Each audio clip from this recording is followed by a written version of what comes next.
प्रश्न है 105 बकरियों, 140 गधे और 175 गायों को एक नदी के पार ले जाना है। मात्र एक नाव उपलब्ध होने के कारण इस कार्य को करने के लिए अनेक चक्कर लगाने पड़ेंगे।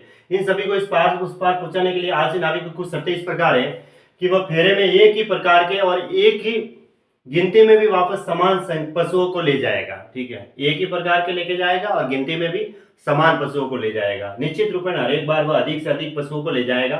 वह प्रत्येक बार ले लाए जाने वाले पशुओं की संख्या कितनी है।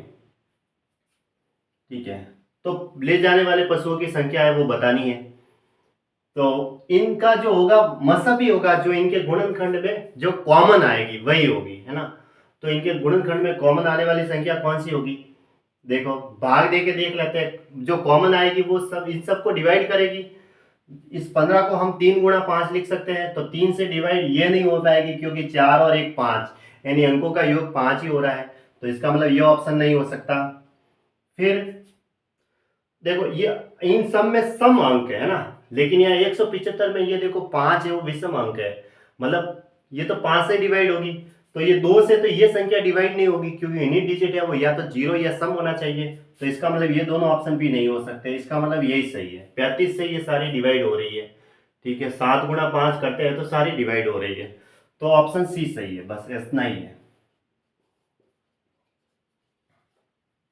3 अलग अलग बर्तनों में दूध की मात्रा 145, 203 और 370 लीटर है। एक ही माप की अधिकतम क्षमता क्या है जिससे तीनों बर्तनों में दूध की मात्रा को पूरा पूरा मापा जा सके। तो अधिकतम क्षमता बतानी है और तीनों बर्तनों में दूध की मात्रा को पूरा पूरा मापा जा सके। तो इनके गुणनखंड में जो कॉमन होगी वही संख्या होगी, यानी कि मसब होगी। ठीक है, तो मसब क्या होगी, मसब होगी वो इन सबसे डिवाइड करेगी। तो डिवाइड करने वाली संख्या कौन सी है देखते हैं। ठीक है, ये 39 का मतलब हो सकता है 13 गुणा 3 भी कह सकते हैं। तो 3 से डिवाइड देखो ये नहीं हो सकती, 3 और 2 अंकों का योग 5 हो जाता है। तो इसका मतलब ये ऑप्शन तो नहीं हो सकता।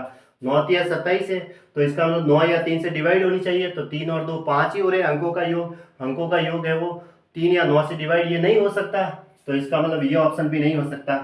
31 को अगर हम 5 से गुणा करते हैं तो 155 आ जाता है, जबकि यहाँ तो 145 ही है। अगर कम होगा तो भी शेषफल बच जाएगा, इसका मतलब ये नहीं हो सकता। और यही है 29 जो इन सबको डिवाइड करेगी। तो ऑप्शन बी सही है ना, इतना लिख देता हूँ, ऑप्शन बी सही है। बस ऐसे ही देखना है और कुछ नहीं।